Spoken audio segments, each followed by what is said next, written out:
10, I'm going to adjourn the meeting until 2:30 p.m. tomorrow. Promoting the sustainable development of the agriculture and fisheries industry.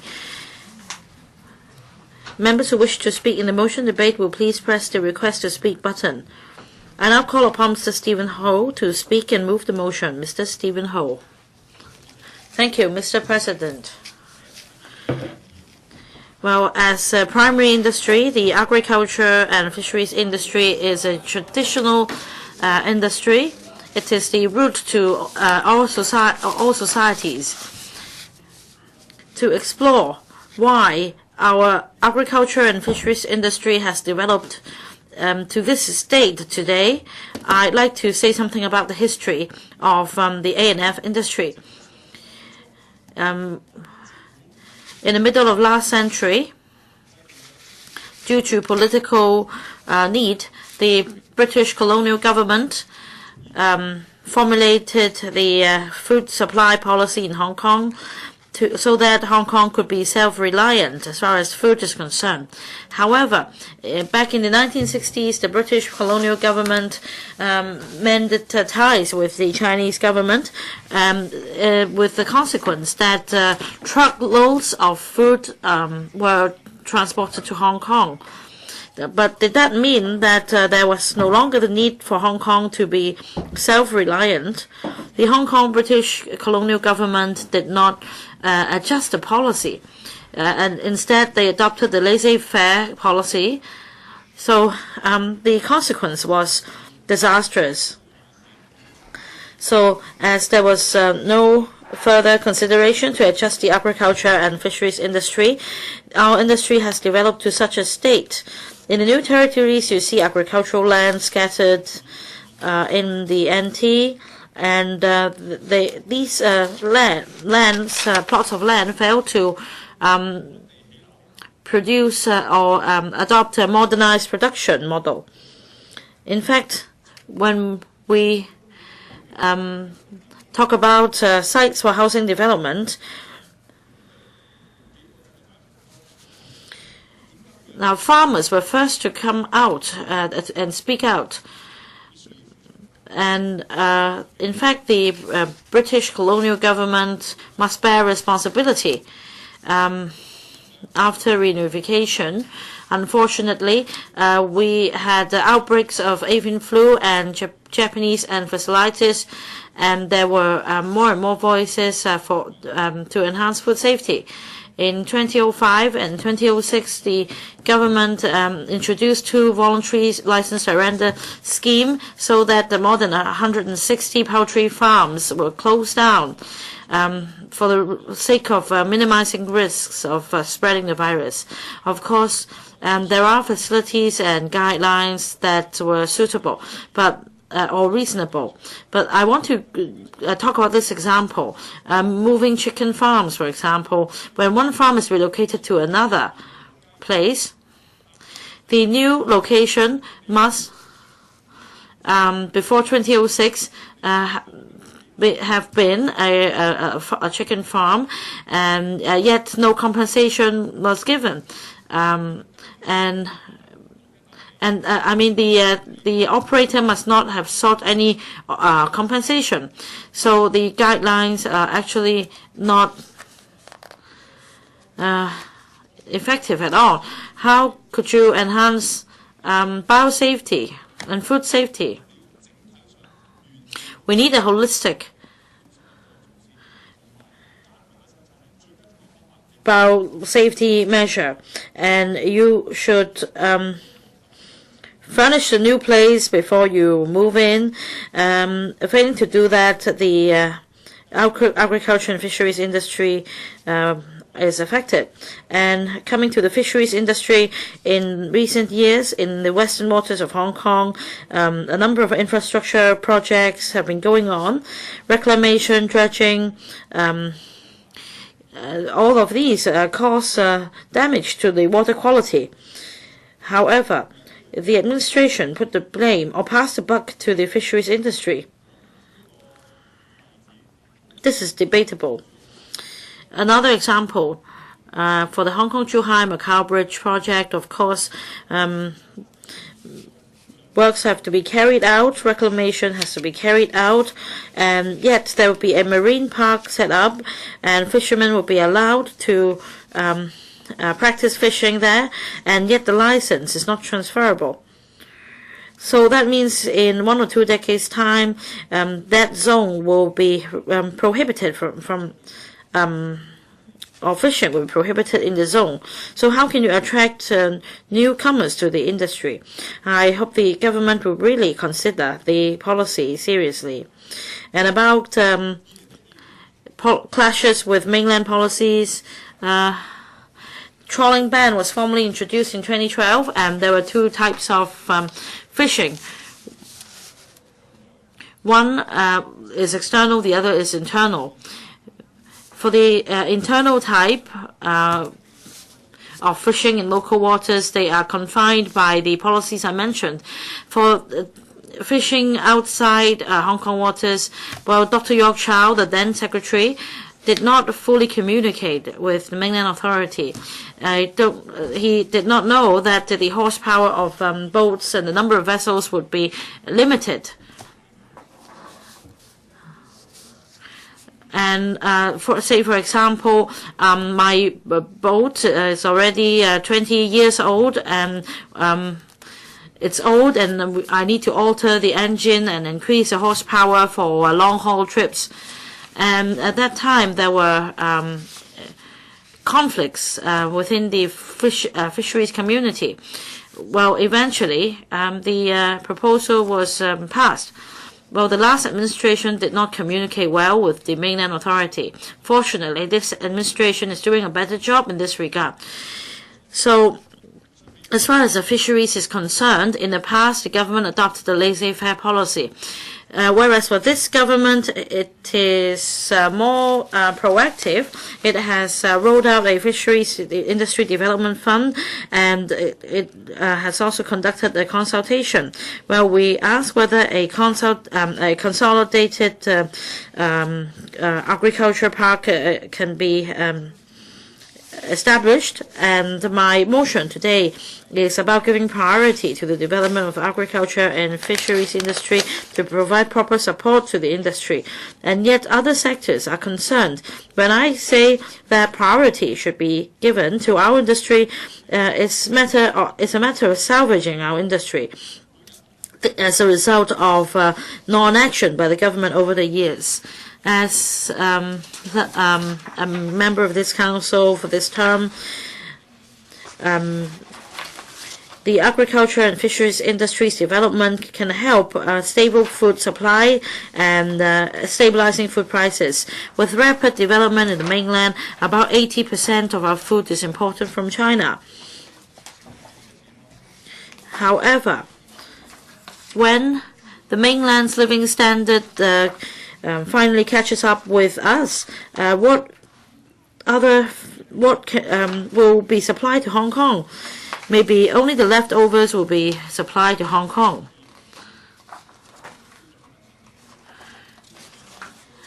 And yet these products should meet the pesticides and other standards, and Hong Kong has been regarded as a food paradise, and if we don't protect our reputation, there'll be problems. So we should we should consider very carefully. And coming back to the agriculture industry, in recent years, a lot of countries have developed leisure farming instead of using agriculture as primary production only. And yet we're lagging behind.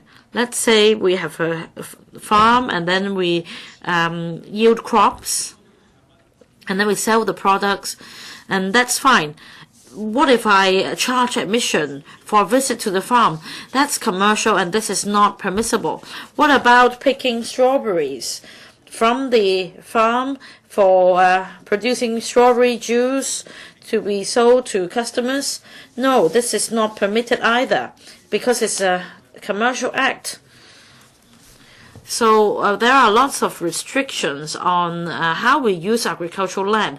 If the government really has the determination, we must cut the red tape so that agricultural land can be developed for the sake of tourism, education, and agriculture.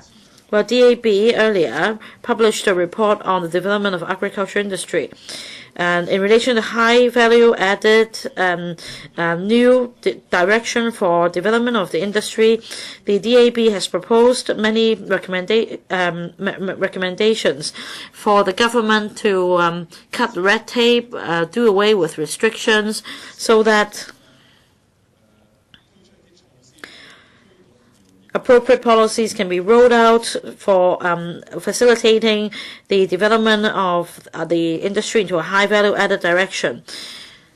15 minutes can't really allow me to talk about all the issues in our industry. So my party members have asked me to mention this report for public access. The DAB or the DAB hopes that the public consultation will be conducted on the development of the agriculture and fisheries industry to find the high value-added direction for the real development of the industry, rather than doing having all the talk shop in under the colonial rule. Say, for example, well, on the coming Friday, the loan fund will be subject to your tricks again. Mr. President, I move this motion. I now put a question to you, and that is the motion moved by Mr. Steven Ho be passed. Two members will move amendments.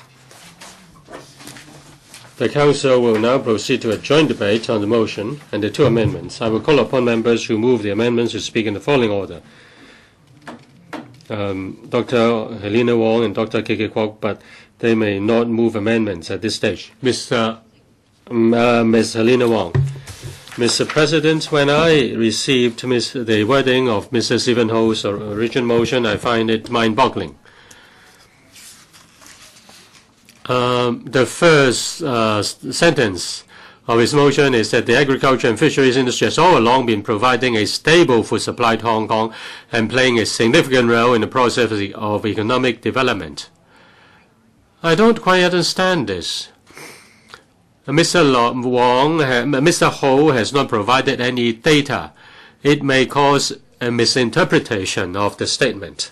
According to our understanding, after the 1980s, the trend is that the agricultural and fishery produce continued to decline, and this industry accounted for less than 1% of GDP of Hong Kong, and only about 10,000 people are working in this industry, accounting for less than 0.3% of the 3.6 million working population. As for egg and fish products, you can see the self-sufficient rate. Starting from 1995, the self-sufficiency rate of vegetables, vegetables produced in Hong Kong, declined from 17% to 2% of Hong Kong's consumption. Freshwater fish declined from 11% to 3% of our own consumption, and sea fish declined, marine fish declined to 32%, and live pigs declined from 8% to 5%. Now, in fact, local pig production once was 23.6%. The administration suppressed animal husbandry industry, and therefore it declined. As for poultry, in 1995, 22% rose to nearly 60%. Among all only poultry, live poultry sector rose to 60%. The percentage increased, but the amount of production was 20,000 tons, declined to the amount of 7,500 tons. If there is another avian flu, then the future of live poultry sector is really problematic. There is no growth in production volume. With the decline of egg and fish industry is a result of urbanization and high land price. Agricultural land owners prefer to hoard up land. In 2013, arable land in Hong Kong amounted to 4,523 hectares, but the size of land which is under active farming just 709 hectares. Hong Kong does have farmland for farming, but more than 80% of farmland has been fallowed, and they are just used for. They may be used for other purposes, such as container yards, car parks, recycling yards, junk yards. And as for fishery, because of excessive fishing and paying little attention to marine ecology and the lack of sustainable fishing policy, the fishery industry declined. Earlier on, the administration published its new agricultural policy on sustainable agriculture. That's a green cover book which looks beautiful. Its objective is to enable Hong Kong's agriculture to develop in a sustainable manner. Once the document was published, people criticized the government for the absence of an agricultural policy. We welcome Mr. Ko proposing that, otherwise we wouldn't have a chance to discuss it. But it has been a long time that we have not seen any government policy to deal with agriculture seriously. The administration has to answer two questions on agriculture. Will the administration set up a self-sufficiency ratio for local agricultural products? Will the administration formulate an agricultural land policy to release adequate agricultural land for farming? Singapore and Greater London. The paper mentioned Singapore and Greater London. It seems that the administration wants to copy the two places. In terms of self-sufficiency rate of vegetables, Singapore has the objective for 55%. As for Greater London, 65 urban farms were kept, 1,200 local gardens, and more than 300,000 lots, providing 40% of agricultural products for Greater London.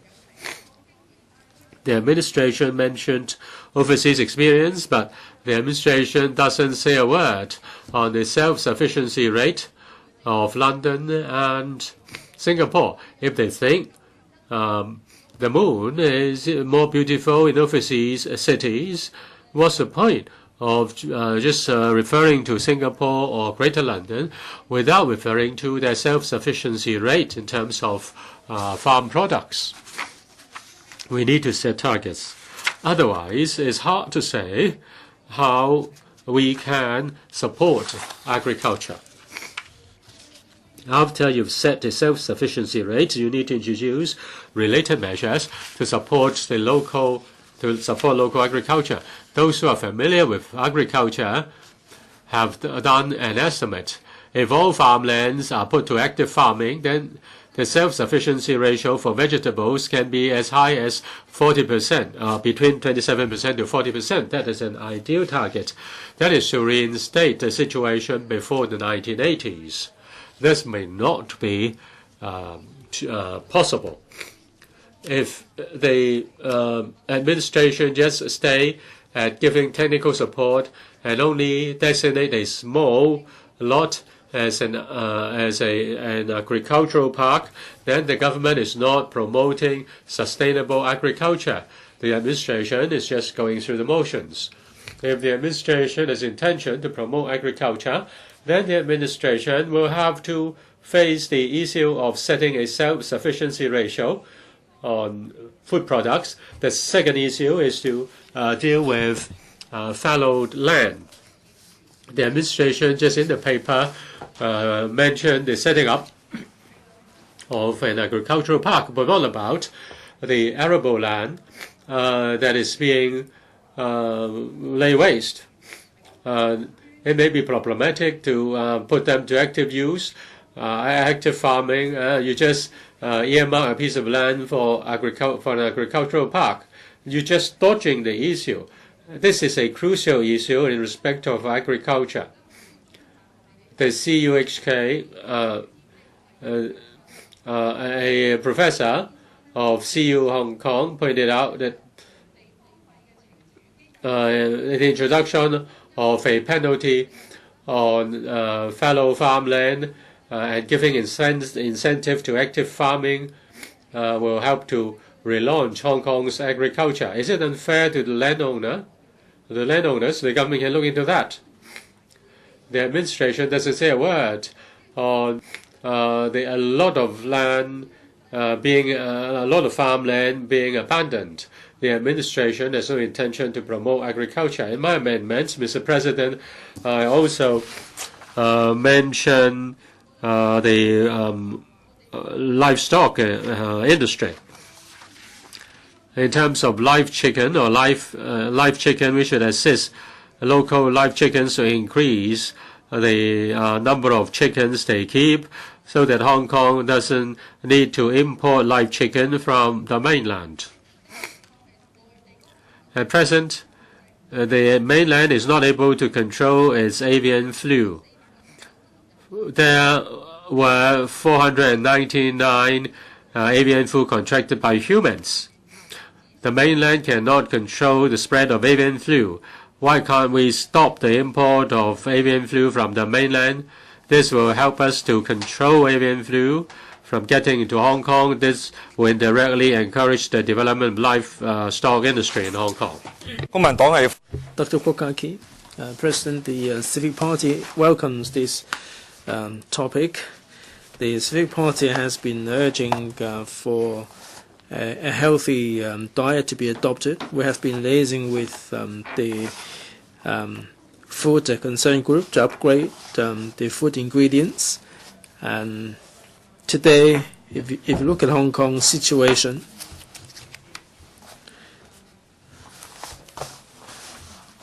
we have 729 hectares of land that is in active farming. 3,400 hectares are lying fallow, and now we have less than 729 hectares that are in active farming. If you rely on the administration for promoting agriculture, I'm not sure whether this policy is going to be a policy whereby the government is trying to get rid of the farmland.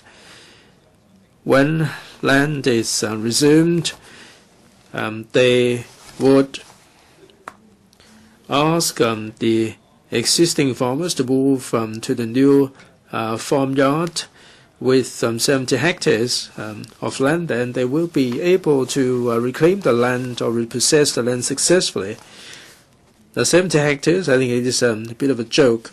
We have 4,000 or so hectares of farmland in Hong Kong. Has the government shown any concern about whether the land is put to the best possible use? Or is it the case that a lot of farmland has been hoarded by the big developers, and they're not putting the land to good use? The government is well aware, acutely aware of that. The rent is not high, and they much rather leave the land lying idle. I think the government is the culprit. It is allowing the developers to hoard the land resources. and they are tailor-making some development zones, like the Northeast Anti-Development Aid is a case in point. The government announced the development of the area, and a lot of land has been allowed to be hoarded, and they are acting in cahoots, and the government is either purchasing the land expensively or allowing them to hoard the land. Is it the case that we don't have any farmers in Hong Kong? Let me cite you two examples. The Kabi chicken. Kabi chickens take up a pretty significant proportion of the market in Hong Kong. As you probably remember, the Kaduri farm, together with some poultry farmers, developed this brand of chickens, and through a lot of hard work, 0203, 08, the government tried to coerce this farm to hand over the license, but they refused in the interest of the market. Notwithstanding the keen competition, we have 2,000 Kabi chickens produced in Hong Kong. They're 50% more expensive, but they still command a pretty good share of the market. The other thing is that the jade perch in 2002, the government identified a kind of fish which produce good fat concentration and good for Hong Kong. In its heyday, 100 fish farms joined the program. Now they are struggling to stay afloat. The government doesn't have any plan to offer any assistance to the cultivation of jade perch and expanding the market. So as of now, a lot of jade perch ponds have been given up on. Some of them are struggling to stay afloat. Some of them have already folded. Now, the government is always paying lip service. Now, Chun-yin village in northeast NT, there are farms that actively worked on. The government resumed the land. The villages were chucked away, and the government is acting in cahoots with the developers to get rid of the farmers. If Mr. Steven Ho is minded to help them, I didn't see anywhere when the Choi-yun village problem occurred. Mr. Ho would like to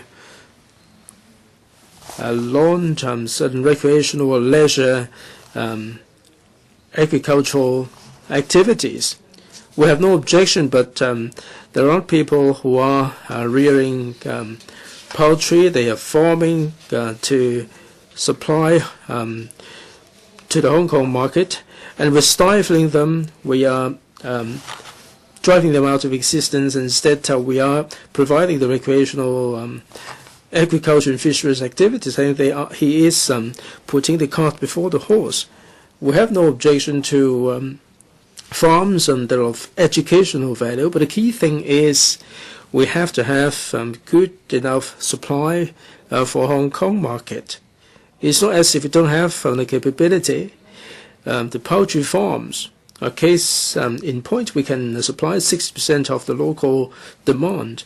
If you look at other jurisdictions, Singapore, it used to rely on Malaysia for pork, and now over the years we have seen the diseases flaring up, arising from pig farming, and Singapore bit the bullet and used an island to rear pigs, and a lot of the pigs, the pork, is supplied by the local market. Singapore is far more proactive, despite the limited land resources that they have. They have less land mass than Hong Kong. They have less rural areas than Hong Kong, and they're still able to do it. What is our government doing? This new agricultural policy I think the most hilarious bit is the creation of an agricultural fund. Now, this is a matching fund. It is not a fund to help them. Now, this is a one-to-one kind of matching fund. Of course, we can't criticize it too harshly. There must be some scientific institutions or tertiary institutions that will be interested. But for the individual farmers, and they are exploited by the developers themselves, and they find it difficult to survive, and the government is asking them to seek funding from this particular fund. But I don't know whether they are happy about it, unless the government has a policy to make full use of the 4,000 hectares of farmland. Of course, there are some that require development. You have to do it through the due process, but there is still a lot of farmland that is not fully utilized. We have to take full advantage of it to put it to good farming purposes. It's no good to identify a piece of land and call it a farmyard. The government might turn around and say that we have the facilities available to you, and the land that you're occupying can be reclaimed. And are the farmers being driven out of existence? So this new agricultural policy, I don't think it is of any help to us. What we need instead is concrete support from the government. The government has to do it properly. We cannot count on the Food and Health Bureau. There are lots of interests involved. We don't have the Development Bureau represented here.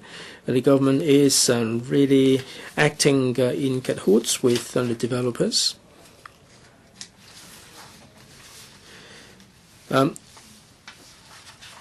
We feel really bad because the egg and fish subsector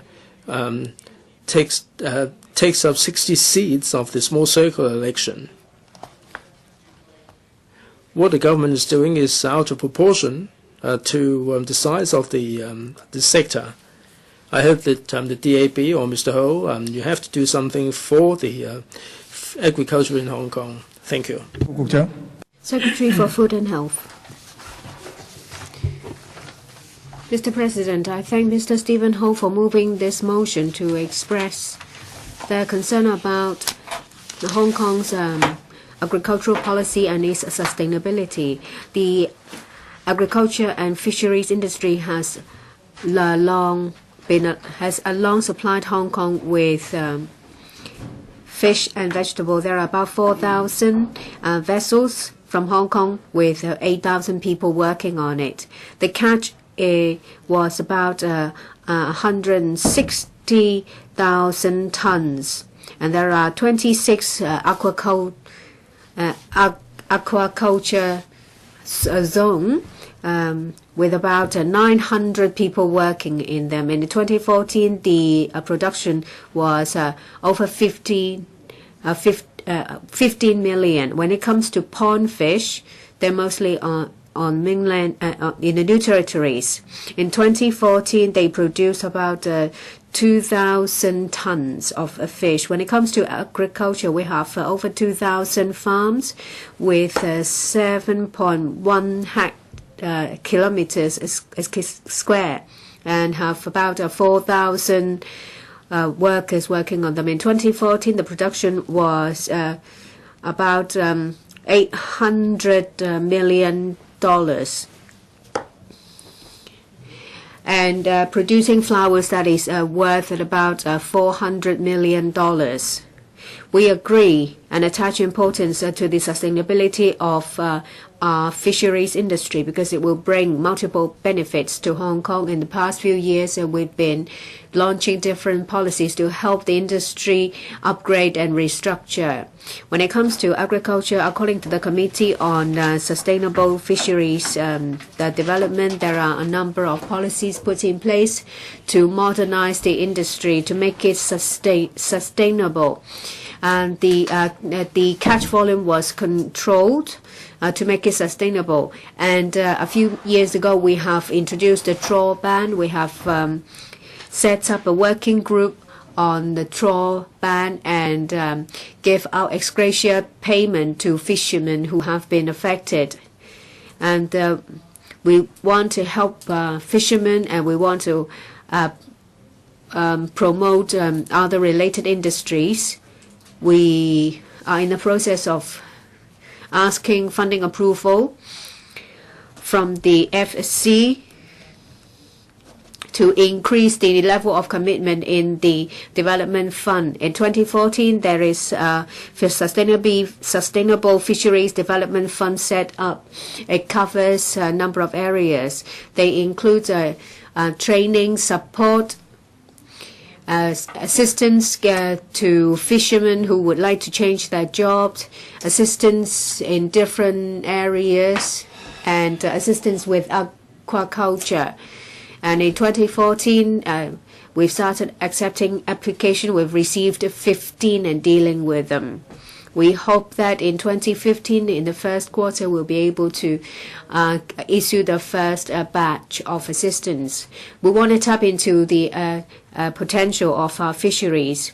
We would like to, in the east waters, give out a new marine fish culture license. We would like to also expand the area of a fish culture zone to improve the environment. We will also explore whether there will be new suitable areas for new fish culture zone. We're conducting studies. When it comes to fisheries, we have just released the consultation paper on new agriculture policy. Its development will bring multiple benefits to Hong Kong. Say, for example, increased supply and diversification of the produce, and it will also enhance the safety of our food. This will also bring job opportunities. That it will take in unskilled worker, and it will give opportunities for those who are aspire to work in the industry.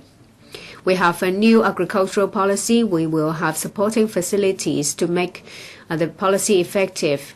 We know the challenges and difficulties faced by the industry. So under the AFCD, with the various supporting assistance schemes, we would like to launch a series of new series. Do you have a phone on you, Secretary? Please move your phone away. I apologize. I'll start with paragraph 11. We have a new agriculture policy. There will be new supporting measures. We are aware of the difficulties and challenges of the industry.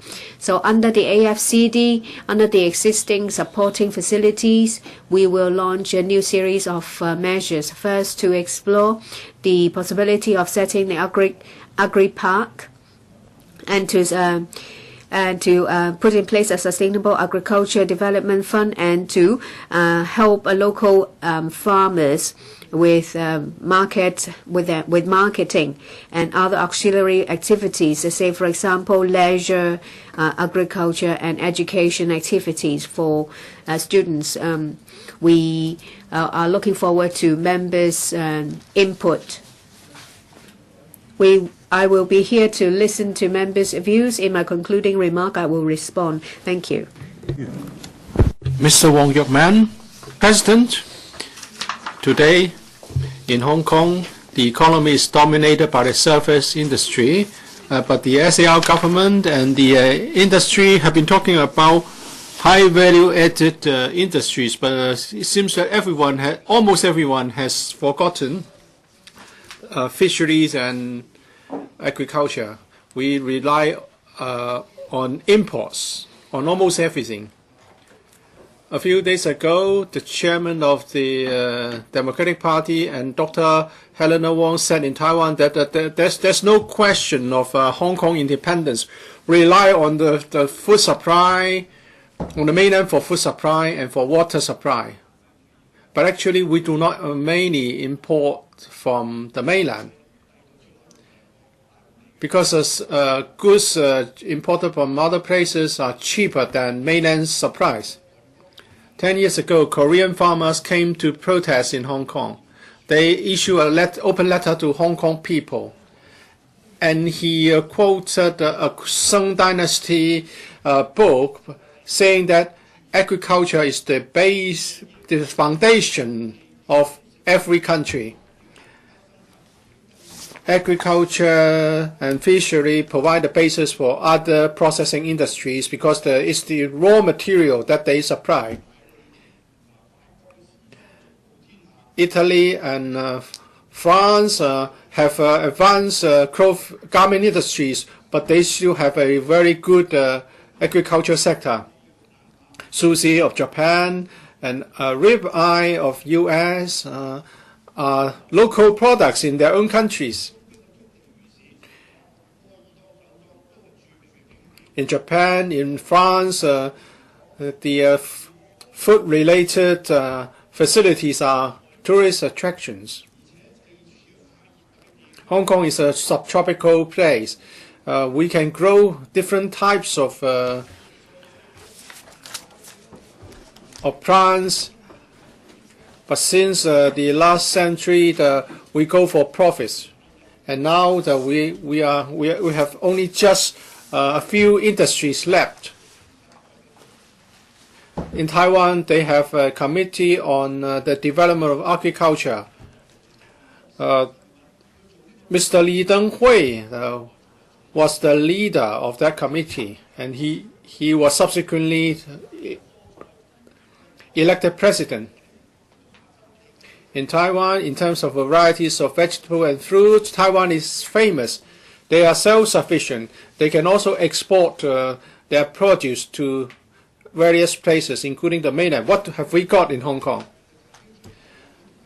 The subcommittee on poverty alleviation of this council visited various countries and there's a subcommittee to try to make reference to Thailand and other countries in developing community economies. But we have neglected the role of agriculture and fisheries in community economy. Where do you get your raw material for food products?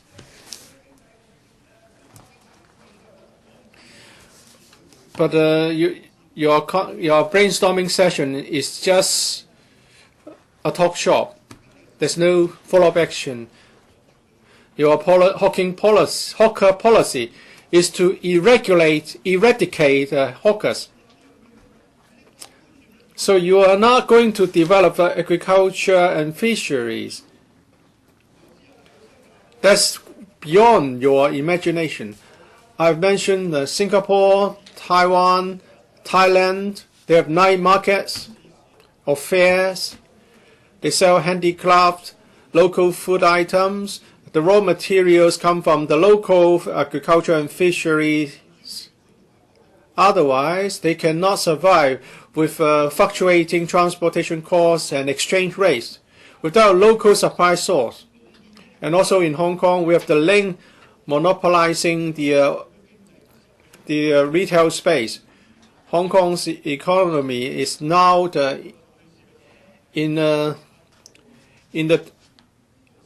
a gloomy state. Can you create some fairs in Hong Kong? I don't think so. And also there's a lack of expertise and investment.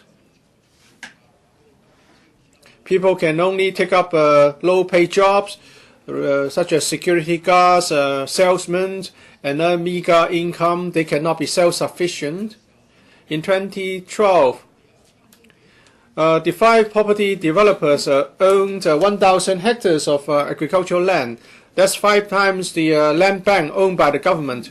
If we devote all the land on agriculture and fishery, we'll have a well-developed sector. But the SAR government allow the developers to hoard land for future profits. We must reorganize our industries, and this must be the starting point for developing our long-term economic future. So the attitude of the government is not just outdated, as mentioned by Mr. Steven Ho. the administration cleared Chun-yin, and then the fruit trees only were removed, and only a meager compensation was paid. Now we have the loan schemes and one-off ex gratia payment for the fishermen, and the fishermen have criticized the scheme as being insufficient. And last year, because of the outbreak of avian flu, and the FEHD compensated the chicken farmers at $30 per chicken. But I think it's important to provide subsidies and sales outlet for the agriculture and fisheries industry. The U.S. has been doing this.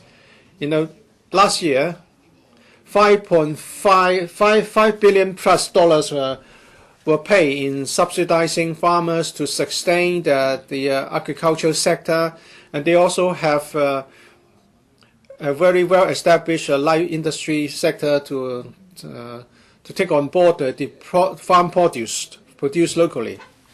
Mr. Albert Chan.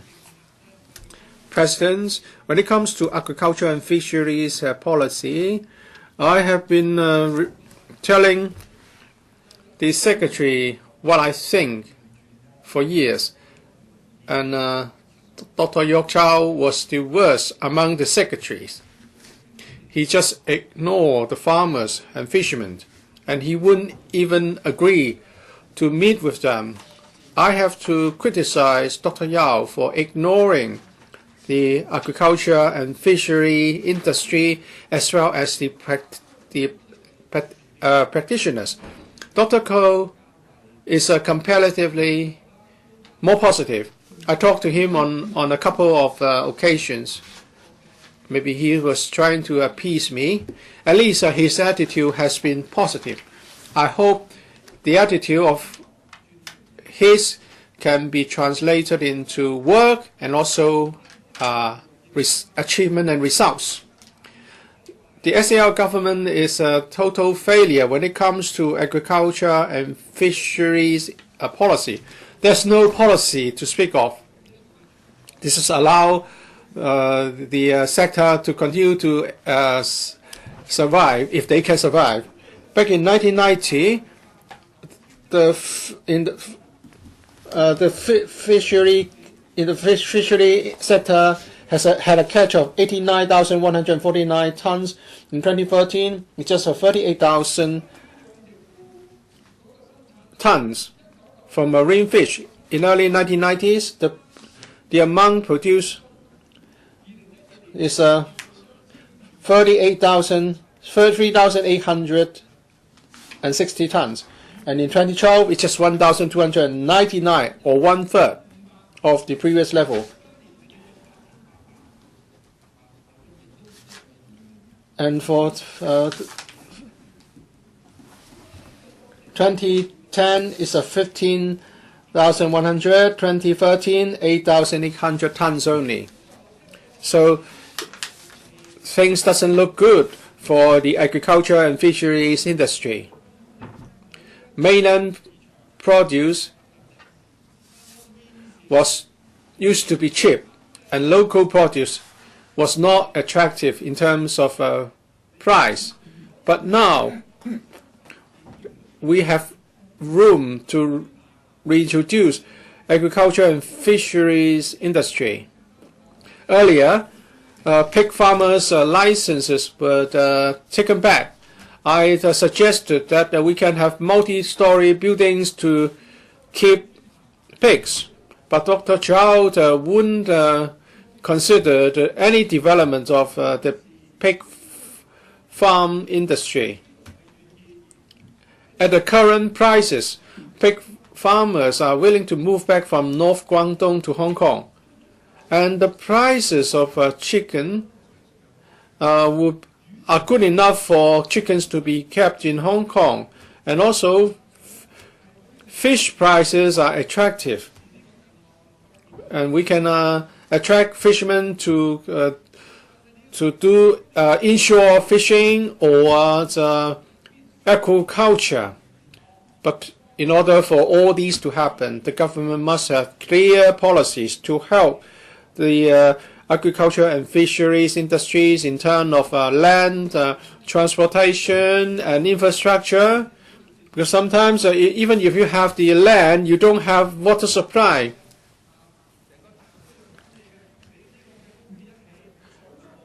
And with the XRL, the water supply is taken away, so the carp farmers cannot continue with the operation.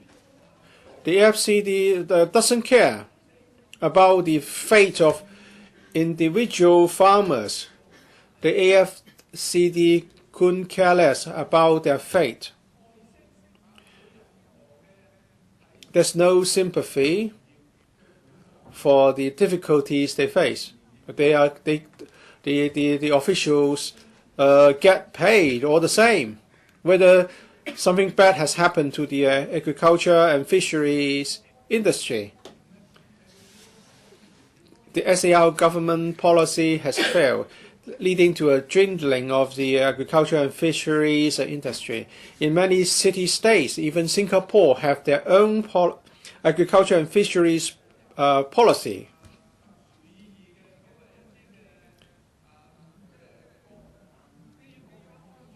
They consider state security for some special industries. For example, they want to make sure that a certain percentage of meat or vegetables must be produced locally. For example, 10%, 20%, so that they would avoid great fluctuations of price of imported produce, and then their existence will be threatened. So they have security considerations like this. Independent cities and states have established policies to make sure that the agriculture and fishery sector would provide a stable supply. I hope Dr. Ko would devise suitable policies to respond to public aspirations. A proper policy will also be a stabilizing force for prices. Okay, we developed leisure fisheries in New Zealand. If you go to New Zealand or other cities such as San Diego, they have a leisure fishery sector that provides opportunities for their fishermen. I hope the Secretary will carefully consider this option, and through this debate, I hope the policy will come up with proper policy so that we don't have to see the elimination of the entire sector. Dr. Elizabeth Kwok, Mr. President, in the 1950s and 1960s, agriculture and fisheries were our pillar industries, but they declined afterwards. I support the development of agriculture and fisheries to stabilize Hong Kong's commodity prices. If we can produce food locally, we can ensure food safety. The two industries can also provide stable job opportunities. And if we integrate education and leisure agriculture, we can enhance our living quality. The DAB has been examining the issue. Today, our focus on organic agriculture and leisure fisheries. We have 514 organic farms,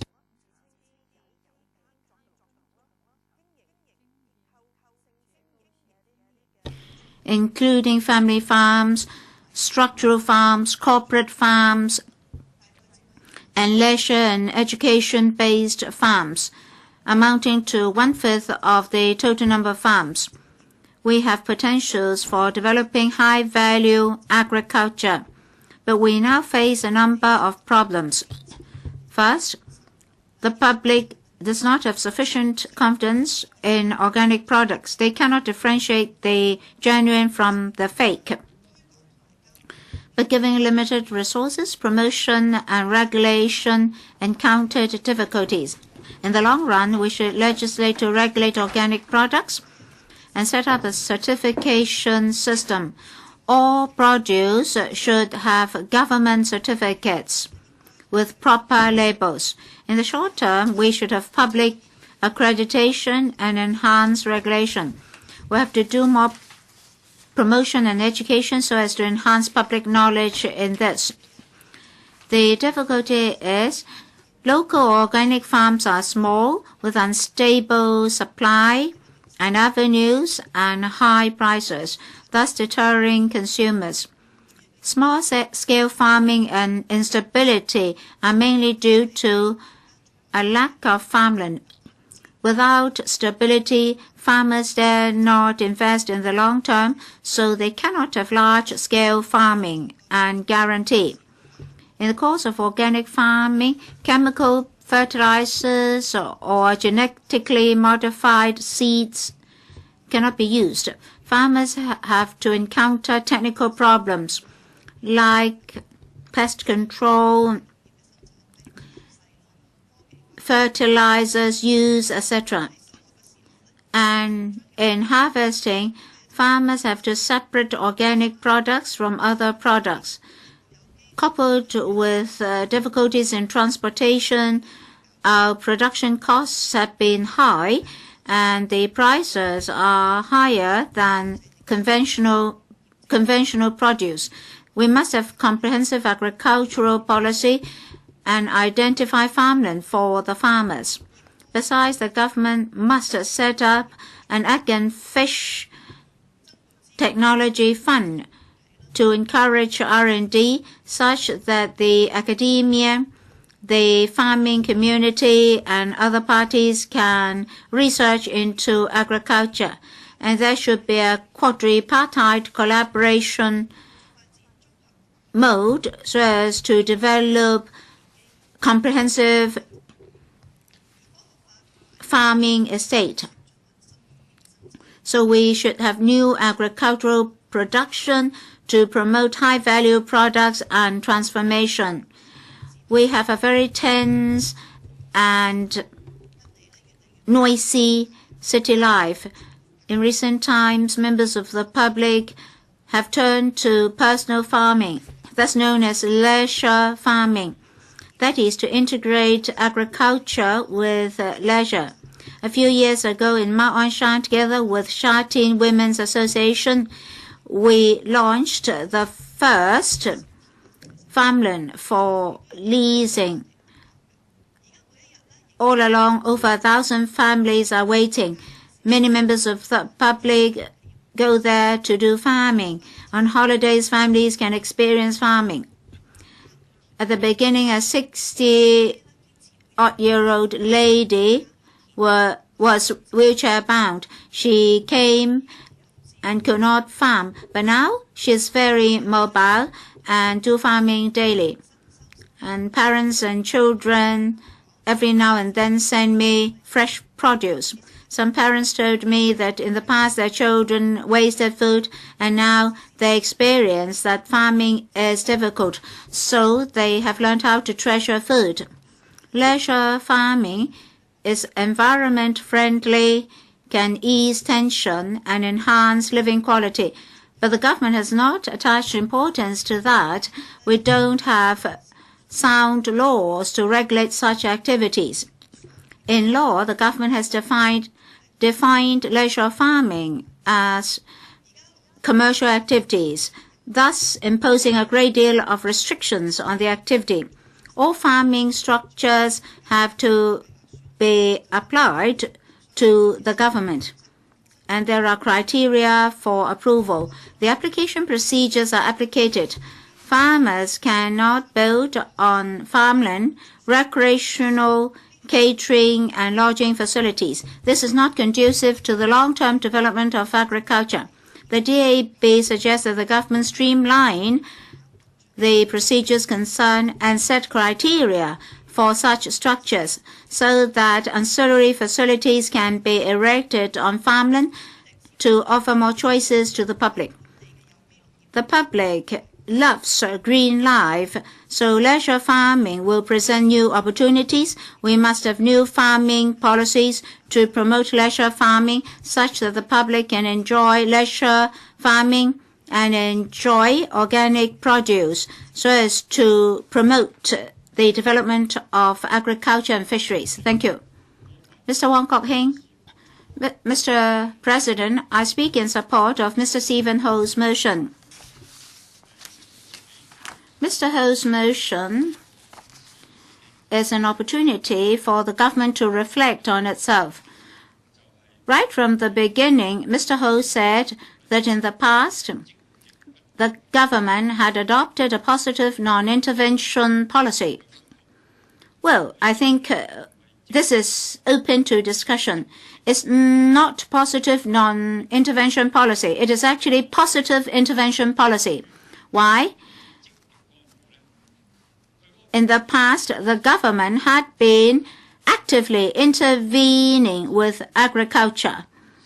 The government had left agriculture to survive on its own. There's no long-term support and assistance.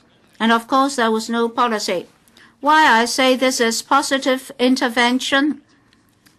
An important landmark occurred during the last term of the SLDG. The AFCD was proposed to be abolished, and the Director for Agriculture, Fisheries and Conservation should also be abolished. At that time, together with Mr. Wang Yong-kan, I strongly opposed that in this council. Eventually, the government was good enough to heed our advice and dropped the administrative proposal. At that time, why did they want to abolish the post of director as well as the government? They did not prepare for the proposal. The proposal came rather suddenly. This indicates that past terms of the government slighted agriculture and fisheries, for the role, positioning, policy, and strategies for the egg and fish industries have remained passive. For many years, what attitude did the government adopt for the two industries?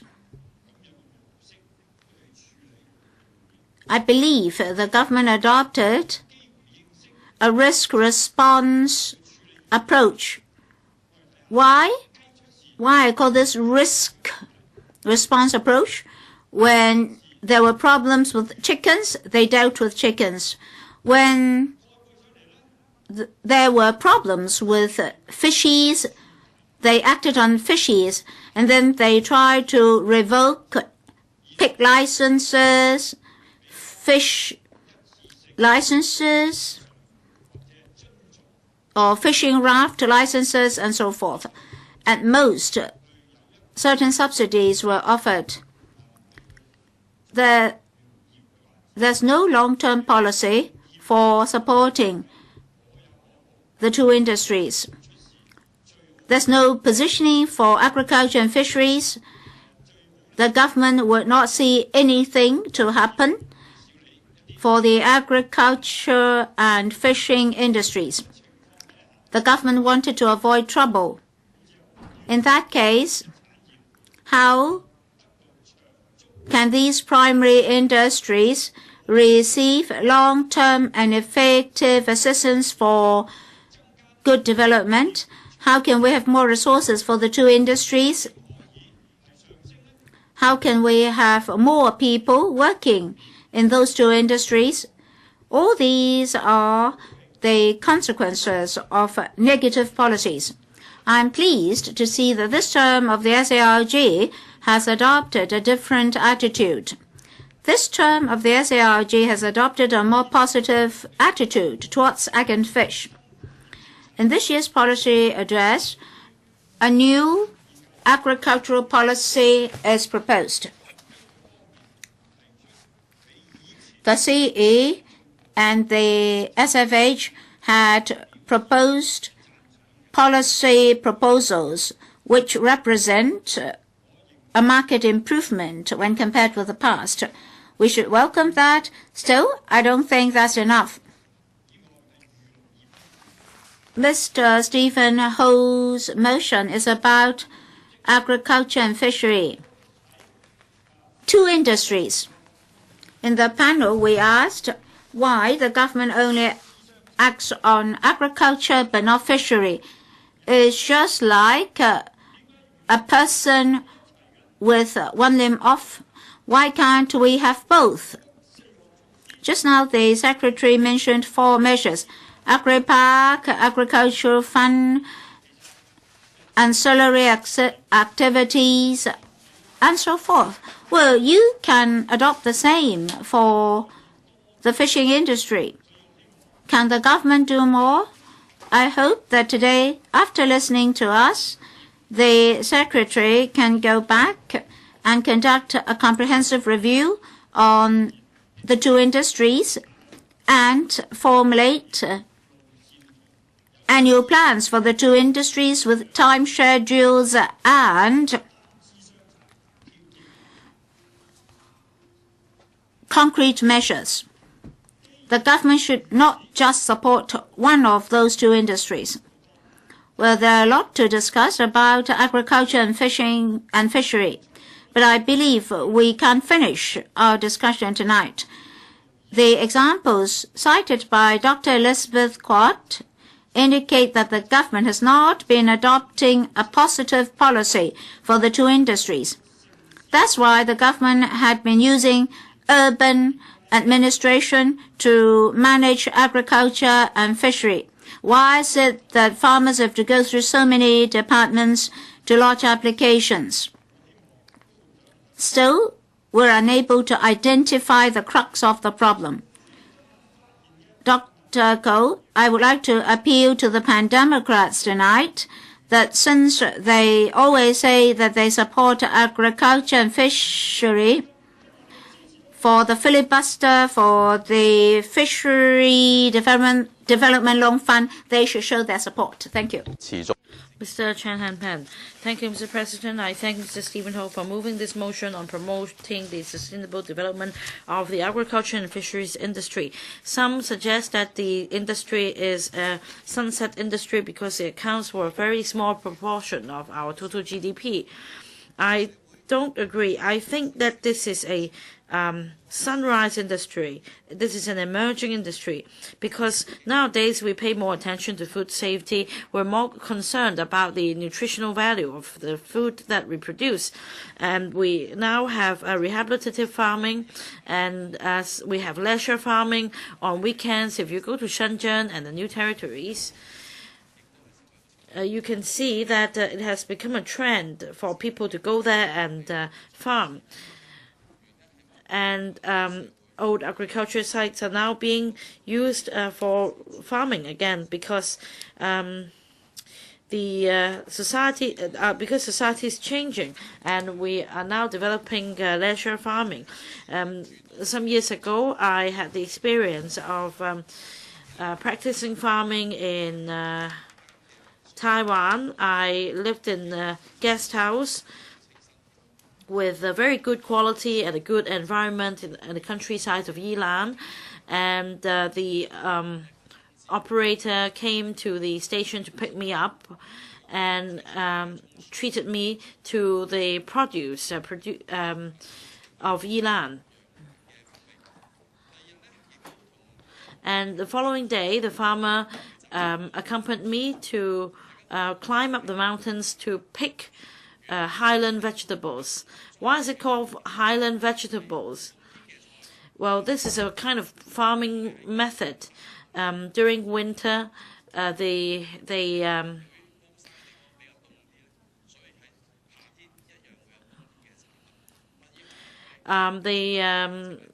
cultivate vegetables on the mountain because of the cooler weather, so that they can enjoy the vegetables all year round. As urban dwellers, we are unable to enjoy this kind of experience. And not many friends of mine understand the so-called highland or mountain vegetables. And I also had the experience of traveling to the countryside and do pottery. And that was a fresh experience for me. We had 127 leisure farms at the moment in Kam Tien and Chek Kong. However, the relevant legislation in Hong Kong is very much outdated, which confines the development of the agriculture industry. For example, if you erect top structure on an agriculture site, you are required to apply with the lands department, and you need to submit plans to go through the complex procedure. And recreational, catering, or accommodation facilities or activities are not allowed on these farmland. If the government is really minded to promote the development of the agriculture industry, the government should streamline the procedure. And I think it will be a win-win situation if guest house accommodation can go hand in hand with farmland development. In Taiwan, I understand there is relevant legislation for regulating guest houses. They have a specific regulation on guest houses with fewer than 5 rooms. In Hong Kong, we don't have this kind of legislation. I hope the government would work on it. We do have a guest house ordinance that regulates all types of guest houses. Would you call a village house a village hut a kind of a guest house? There are lots of constraints, and not many would be willing to operate lodging service in village huts. I went to Cat O for a visit recently, and in Lantau and in Cat O, there are already village huts that are unoccupied. And if we convert these village houses into lodges,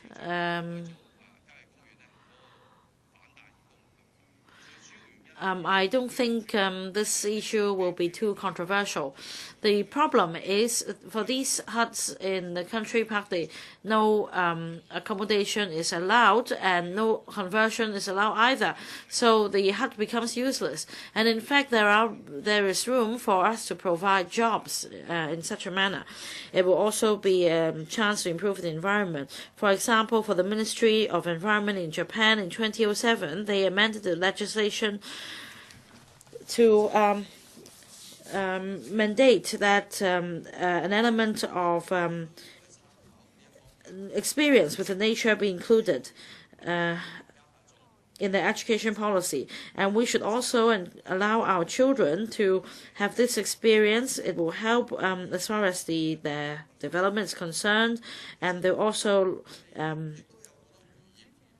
love our environment more. And also for the fisheries industry, they also face a lot of obstacles. I went to some fisheries routes. Apart from fisheries activities, there are no other activities available. So apart from fishing, I hope the government would consider allowing lodging service there, and also this was to attract and also to provide hospitality so as to attract more tourists, so that they do not need to practice fishing out there. And there are too much red tape at the moment, and it's really worrying. For the mainland, the trend is that they now provide one-stop service, but for Hong Kong, we have complex procedures. In Shenzhen, I've been told that the application is very simple. I so submit, Mr. President, I support Mr. Steven Ho's motion. Mr. Tung Lee-Jae. Thank you. Mr. President, I support Mr. Steven Ho's motion on promoting the sustainable development of the agriculture and fisheries industry. Now, I'd like to speak particularly on the development of the agriculture industry. Last week, I published an article in a newspaper to air my views on agriculture policy in Hong Kong to allow healthy development of the agriculture industry in Hong Kong.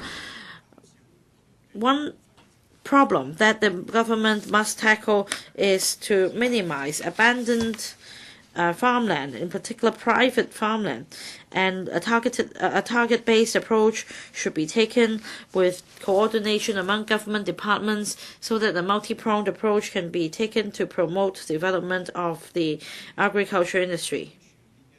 Over the years, the government has been criticized for not having a comprehensive industrial policy. So far, our economy is too heavily reliant on property and financial services industries, and traditional industries have continued to dwindle, including the agriculture industry. Practitioners in the industry have been impacted upon as far as their livelihood is concerned. And it is therefore the government's responsibility to promote the industry's development. According to the AFCD statistics, there are 4,250 hectares of farmland, and out of which 729 hectares of land are in active use. For other farmland, they have been illegally converted for other uses. As a result, our level of produce have dropped substantially. In the 80s, the locally produced agricultural products could meet 30% of local demand.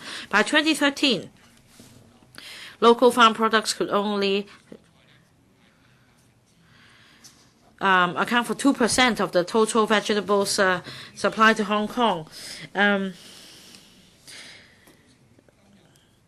Now, setting aside the problem of expanding population causing greater demand on farm products, this is still a problem. The question is whether the government has really faced up to the issue and tackled the problem. Recently, the government has launched the latest consultation document on agriculture policy. It is suggested that a sustainable development fund be set up to support the development of the agriculture industry locally. About 70% of the agriculture sites are now owned by private owners. Most of these sites were granted long ago, and the leases have not stipulated that the owners must not leave the land idle, nor are there any restrictions on transfer of sites. Therefore, it is therefore difficult to manage the sites. If the government can consolidate these sites for lease to farmers at a reasonable level, this can greatly allay farmers' concerns. Although in the consultation document there are recommendations, proposals for development of the agriculture industry, the government has not put forward a clear goal. For example, will there be a target on local farm produce, or will there be a target for the percentage of agriculture sites in Hong Kong? Without these targets, one may wonder whether the government's initiatives and policies would really see any effect. Mr. President, the per unit price for farmland in the new territories cannot really compare with the price of land in the urban district. So there is great potential for developing sites in the new territories. If the government is really minded to promote the industry development, the government should explore how these farmland owners could give up their sites for agricultural development. To address the problem of abandoned agricultural land, the government should take a targeted approach by reviewing all the agricultural land and see whether these sites are still suitable for farming, to be followed by comprehensive planning. For example, unless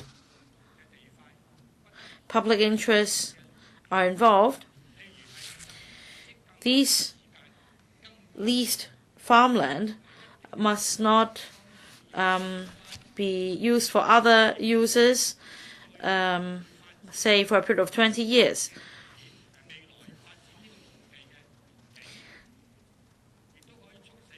This can help farmers realize their dream of reviving farming in Hong Kong, and also to optimize the use of agricultural land in Hong Kong to boost the return.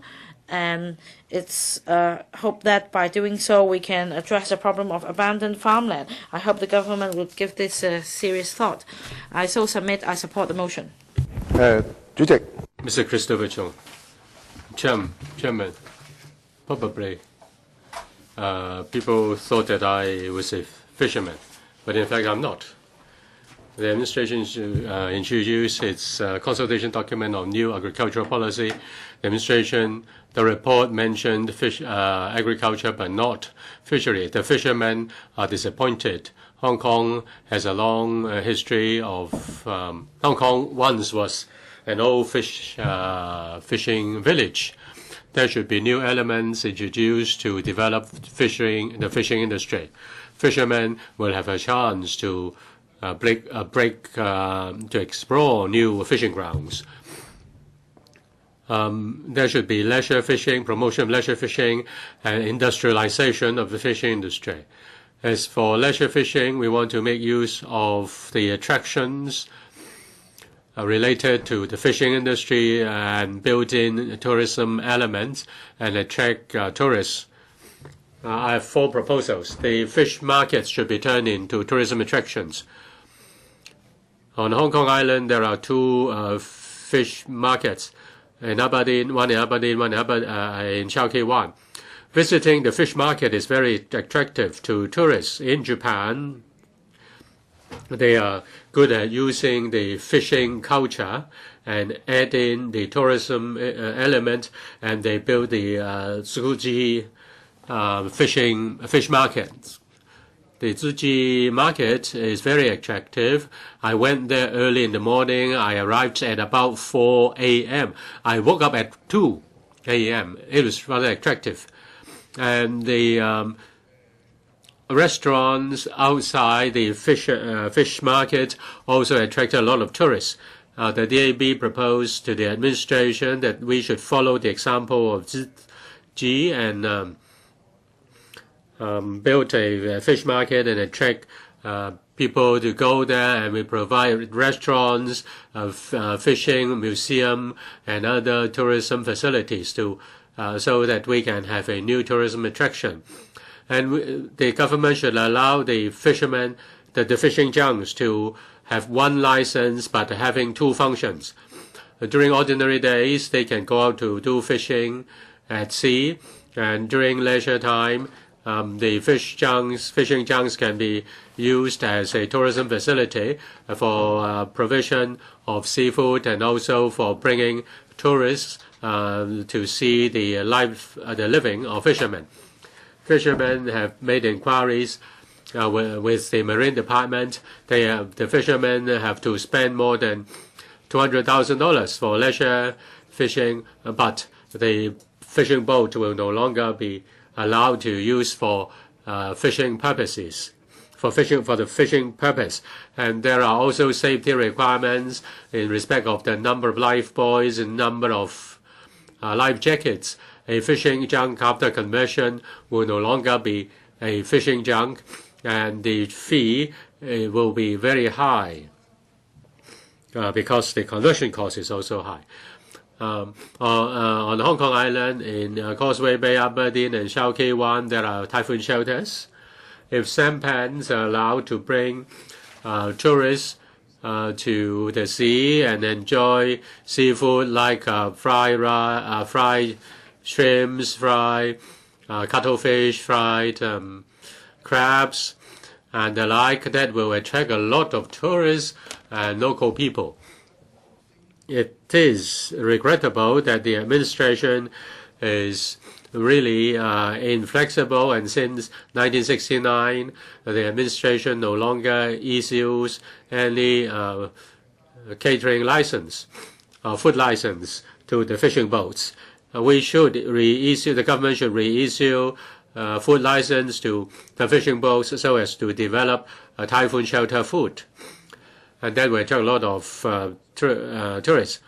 The administration only allow fishing on fishing rafts or fish culture rafts. There are a lot of restrictions, say fire safety restrictions, no barbecue, no cooking with naked fire on the live fishing rafts or fish culture rafts. Now people are allowed to do fishing on the fish culture rafts, but nothing else. That is not attractive. The administration should not use fire safety as an excuse to stifle the development of leisure fishing on fish culture rafts. As for fishing, we need to industrialize the fishing operation. Last year, together with fishermen, we went to Ningpo, and Hong Kong fishermen built 4 metal fishing boats. The cost is more than $10 million each and weighing more than 500 tons. They have GPS, satellite navigation, freezer, ice producing machines. They are for ocean fishing. Please do not filibuster. Help us pass the FDLF funding so that fishermen can get loans and transform the fishing industry.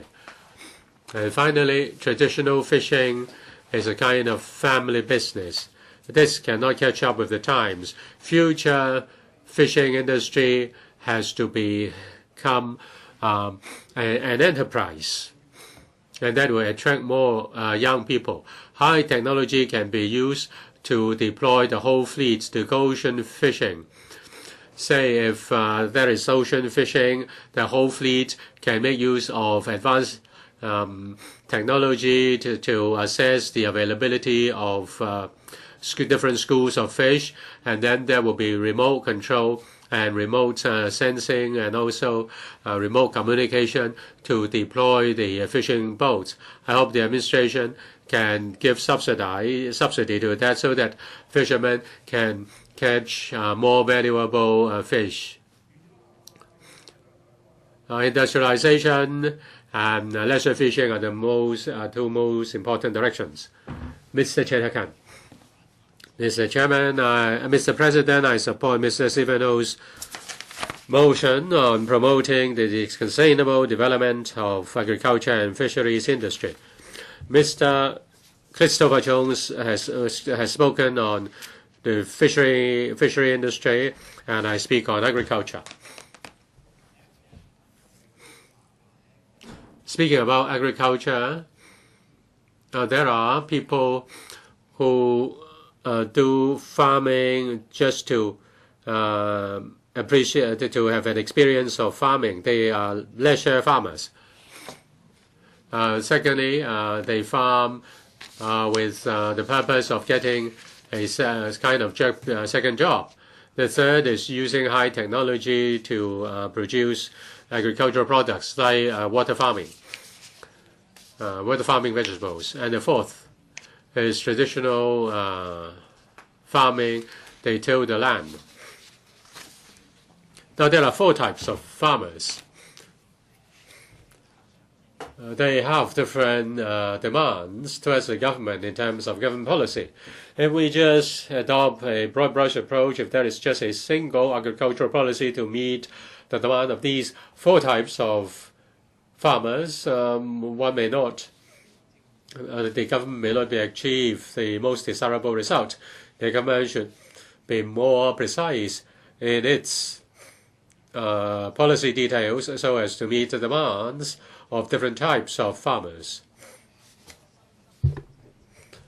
According to the policy address and the new farming policy, new agricultural policy consultation paper, I should give Mr. Ko, Dr. Ko, a like.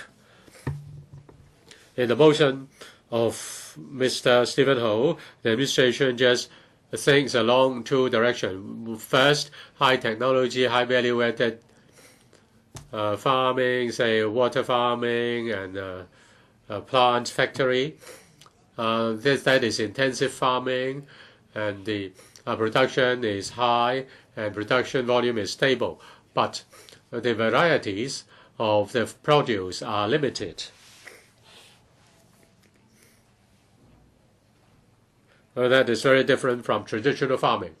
Traditional farmers may not have the funds nor the technology for this type of high value-added farming. The administration has another view, and that is you want to till the land and farm on the land. Then you can have leisure farms. Many people ask for more leisure farms. Now that is to address the call of some quarters of the community. In the new territories, you may not be able to respond just by doing this because of the development in the new territories. The administration seems to target at leisure farmers and also high technology farming. But the administration has not addressed the point of so-called low-cost farming. Now, the people living in the city, some of them are happy to go farming on Saturdays and Sundays. They like living in the farms.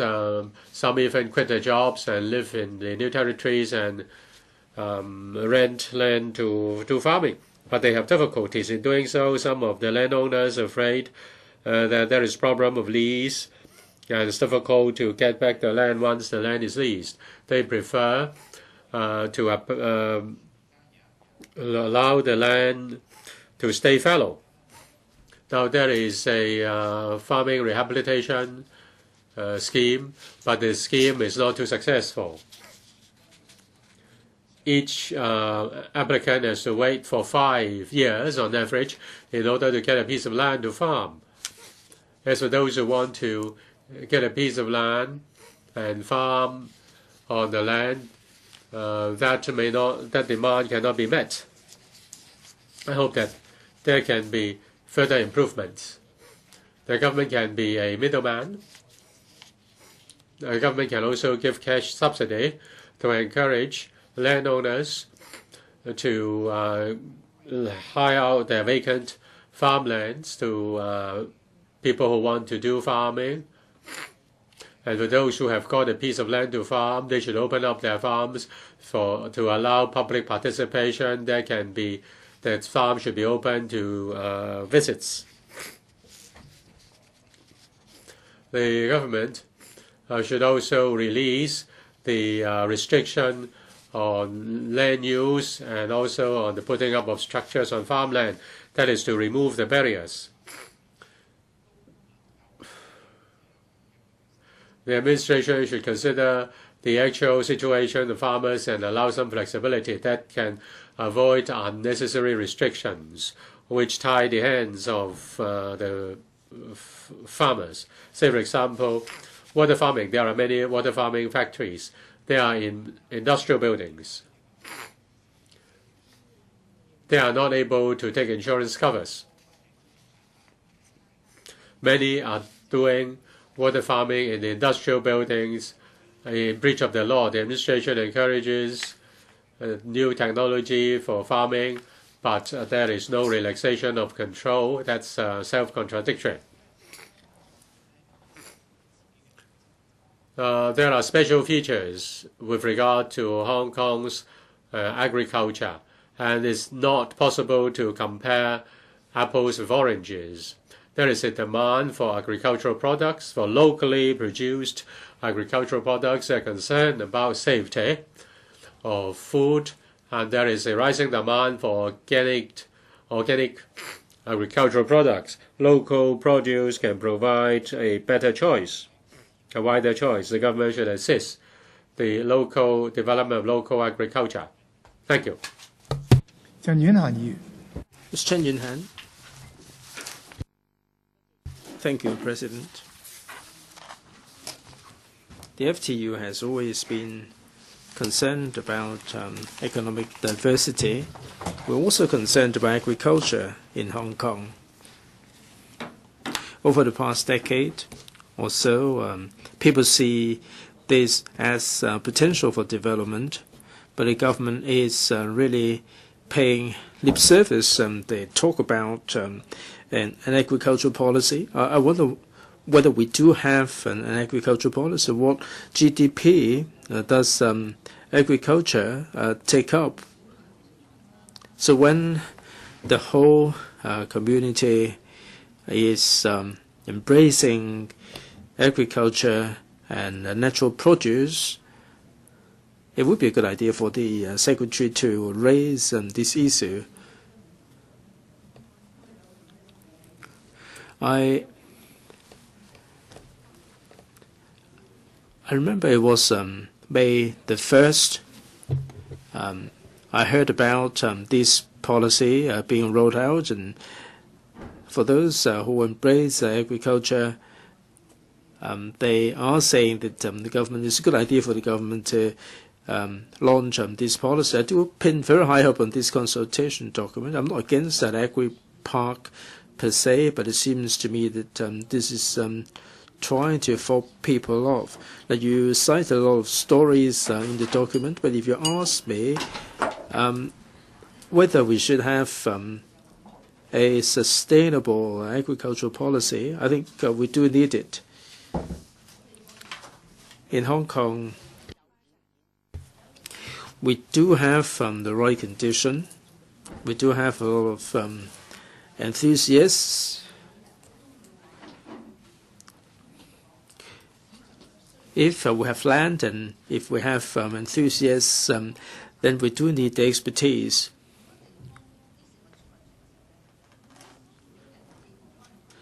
Now, when food gets into trouble, many people really would have liked to have food produced in Hong Kong, like me, someone who's been through some serious illness.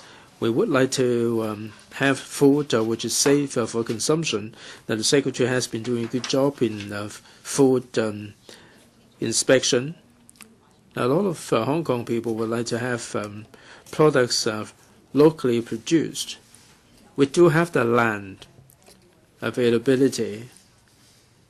Now, previously it was said that we run out of land, but in fact we have 4,523 hectares, but only 700 hectares are under active farming. The 3,700 are lying fallow. There are all manner of problems. The landowners would like to develop the site, but can't. And there are developers who are coveting the farmland. I don't go into detail about it. We heard people say, and I had a friend who used to work for the egg and fish department, and he left the government and became a farmer for a decade or so. Now he's facing a lot of constraints. Now there are many farming enthusiasts who would like to engage in farming. Without any policy, many people just give up.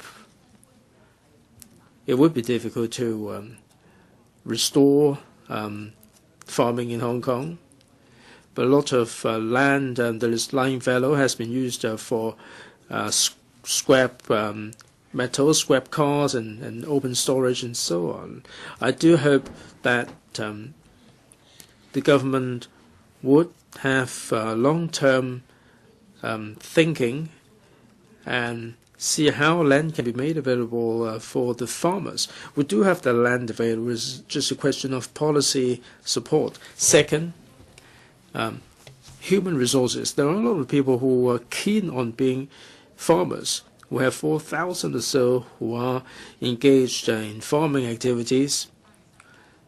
During the SARS epidemic, a lot of young people, in the face of unemployment, did engage in greenhouse farming.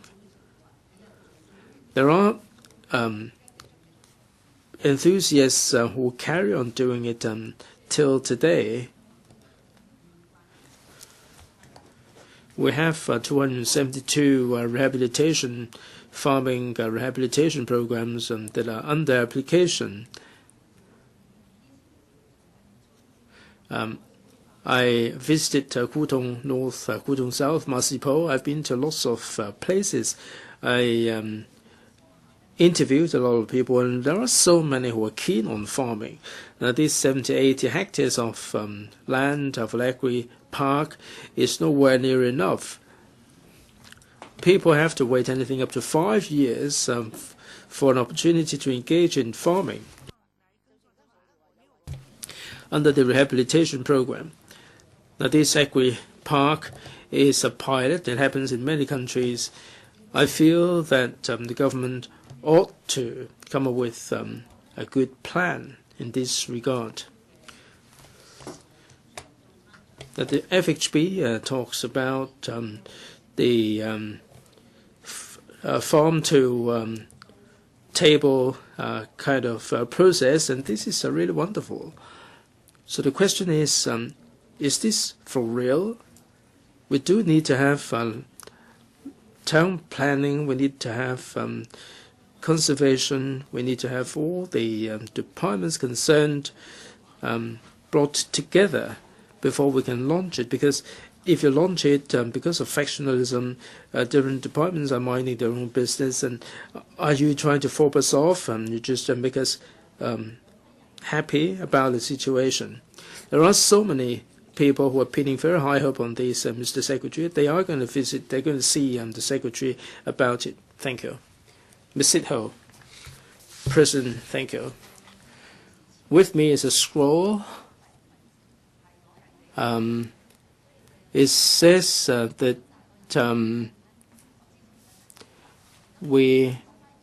I didn't quite understand that this phrase started from a monk in the Southern Song dynasty. Now, body means one's behavior and one's physical body. Earth means not just the earth, but also the environment. Human behavior and the environment would be intertwined, and they are closely bound up together. In Hong Kong, if we speculate on the land and push up the property prices, then we're reaping what we sow. The thing that we reap is we don't have a safe food for consumption, but it is the grassroots who are suffering. Recently, there is a local film about espionage. Now, there are so many rural village chiefs that are depicted, and there is a dialogue that goes something like, land is for farming, it is not for sale. But unfortunately, a lot of farmland in the NT is for sale. Now let's come back to the scroll that I talked about. If everybody is selling the land, then the food safety and food supply would be undermined. In the last term of administration, it adopted a phasing out attitude for farmland. They slaughtered the chickens when there was bird flu, and when there were problems with the pigs, they took away the pig farm licenses. In the previous term, they said that they asked whether a 1.5 square meters of land would be fetching a lot of money. And previously, we focused on this metropolis mentality As a matter of fact, the mainland can choose not to sell anything to Hong Kong, like Mr. Steven Ho said a moment ago. With their development in the mainland, they can choose not to sell anything to Hong Kong. And a lot of food suppliers can be so unscrupulous, and they make the food supplies to Hong Kong contaminated. Land is not our strong suit. We don't have a lot of land in Hong Kong, but we have quality control. We have the safety accreditation. This is our strong suit. So we have to increase the food production in Hong Kong and reduce reliance on the overseas on other support from other places. Or we can develop this primary production. We can breathe new life to the primary production in Hong Kong. And we have to revisit the egg and fish policy in Hong Kong. We have to increase the vegetable produce and supply of pork and poultry. Now, among the indigenous villages, they don't engage in farming much, and it is people who rent the land and they're engaging in farming. In Chun-yin village, there are not many indigenous villages there who are engaging in farming. The younger generation who are keen on this, they find it very difficult to find land. There is a place called Mapopo. I am a small shareholder. That when the lease comes up for renewal, the landowner refuses to continue with the lease. Now, a lot of money has been plowed into the piece of land. It is not cost effective, but people don't mind plowing in the money, and they want this kind of lifestyle, and they are engaging in leisure farming. If the egg and fish are going to be developed along a commercial line, it would be difficult, except with the land supplied by the government. The government is saying that farmland can be rented out. We try to rent the farmland, but the size of the farmland is so minuscule, we can only engage in leisure farming. Over the weekends, we can just do a bit of exercise by farming. If you want to have commercial kind of farming, it would be a non-starter with this mode of operation. So the administration has to think about it. Are you trying to encourage recreational, amateurish farming, or are you trying to formulate egg and fish policies afresh? I would support the latter, that the government should seriously consider developing the local produce market. Lastly, I'd like to turn to fisheries. Some said that if we support the fisheries, then we should endorse the funding for the loan fund. In 2010, the government had the Sustainable Fisheries Committee, and there was a report to say that the fisheries capture is getting less and less. There is a depletion of the fish catch, and the fish caught is getting ever smaller. So we have to impose a moratorium. In the report, it mentions that globally there is less than 20% of the sea that can be developed for deep sea fishing. Now, this fund is offering $9 million per vessel for offshore fishing. Now, if you offer more loans, it would cause the industry to shrink more. But if you offer loans for mariculture industry, then you would have our support. I don't think you should put the cart before the horse. I now adjourn the meeting until 2:30 p.m. tomorrow.